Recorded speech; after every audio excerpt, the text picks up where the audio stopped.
If actors aren't careful, they can end up at the mercy of some devious people. Some performers are coaxed into bad contracts, and what seems like a gift can end up hindering them in the long run. So if you've ever watched the movie and wondered how on earth someone got cast, stay tuned, because they might be one of the 10 amazing actors tricked into taking movie roles.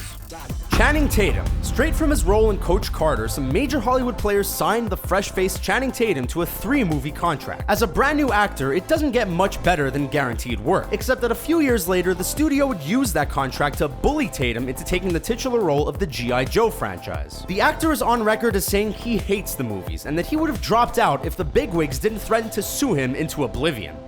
Ryan Reynolds. Ryan Reynolds knew he'd be the perfect guy to play Deadpool, so when the opportunity arose, the actor took it. But anyone who's seen X-Men Origins Wolverine knows the merc with a mouth had a rocky start. Reynolds was given every assurance that the role was going to be awesome, but it wasn't until he showed up on set that he realized he'd been duped. The actor campaigned hard to have the character taken in the right direction, and in response, the production threatened to replace him. After the success of the 2016 installment, it's hard to imagine the character as anything less than great. If only they'd listened to him in the first place. Emily Blunt. Emily Blunt has some serious acting chops. Audiences fell in love with the actress after her portrayal of a snooty, high-fashion assistant in The Devil Wears Prada. And when she showed up to kick everyone's ass alongside Tom Cruise in Edge of Tomorrow, everyone was all like, holy shit. But somewhere in between those two movies, the actress was this close to being cast as Black Widow in the Avengers franchise. Similar to what happened to Channing Tatum earlier, the actress was bound to a multi-picture contract. And just before the rubber hit the road, the contract reared its ugly head. Blunt was diverted into Gulliver's Travels instead, and Black Widow went to Scarlett Johansson. Jared Leto. 2016 was a rough year to be in a comic book movie. With fans seemingly so divided on the year's offerings, nobody is escaping the criticism. While performers usually do a pretty good job of shaking off a bad review, Jared Leto told fans he was overwhelmed by all the hate Suicide Squad was receiving. But hey, if you can't beat him, join him, right? So the actor went on to claim he was tricked by the producers about how central his Joker would be in the final cut, and claimed he was assured the movie would be more in line with his artistic sensibilities. Bill Murray. Names are hard. It's hard enough to match one name to a person, never mind two. So when the script for Joel Coen's Garfield landed on Bill Murray's desk, he leapt at the opportunity to work with the Coen brothers, responsible for movies like The Big Lebowski and No Country for Old Men. The actor admits he was worried a movie about a cat might not be very good, but who was he to question the great Joel Coen? But it turns out he should have asked some questions before signing on. Then he might have discovered that the Joel Coen he agreed to work with wasn't actually the one he thought. And that's how we got Garfield.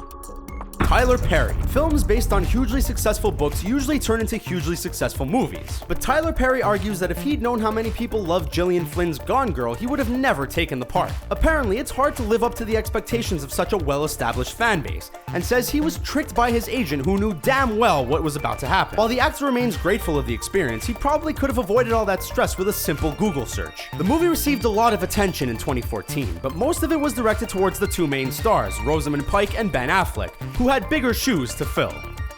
Natalie Portman. If there's a common theme here, it's read the fine print. Something Natalie Portman didn't do after signing up to become a character in the MCU. The actress allegedly agreed to be part of Thor: The Dark World because director Patty Jenkins was attached. But when Jenkins was fired, Portman was no longer stoked to be part of the team and wanted to get out of there as soon as possible. The actress got her wish, and the 2013 appearance was her last.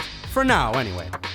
Daniel Craig. When actors sign up to be James Bond, they also agree to a certain amount of ambiguity. No one can play 007 forever, and every day spent as Bond is one day closer to their inevitable replacement. That's the nature of this machine we've created, and for years, Daniel Craig has been suffering the consequences because that end could not come fast enough. The actor has taken a few opportunities to remind the press how sick he is of playing the iconic spy. Sean Connery didn't like his Bond-related contract either, and it got to the point after a few movies where he was donating his paychecks to charity rather than accepting them. Maybe as a way to balance out whatever bad vibes he thought his involvement was unleashing on the world.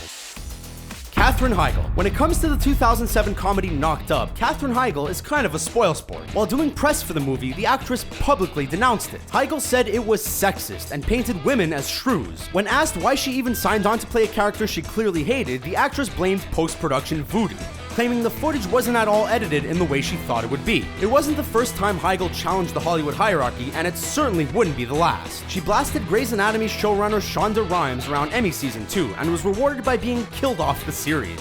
The Cast of movie 43. You don't actually have to watch movie 43 to get an understanding of how stacked the cast is. And what's even more impressive is that everyone in it came from the same man's Rolodex. Producer Charles Wessler has been in the business since the 80s, and in that time, he's gotten to know a few impressive people. His 2012 offering has been described as a bad movie with a great cast. Something didn't add up right, and after noticing that all of the stars refused to promote the film, it was discovered that Wessler harassed and guilted his contacts into participating. So what do you think of our list? Did we miss any other instances of actors being tricked into taking a role? Tell us about them in the comments, and subscribe to our YouTube channel for more great videos like this one. Thanks for watching.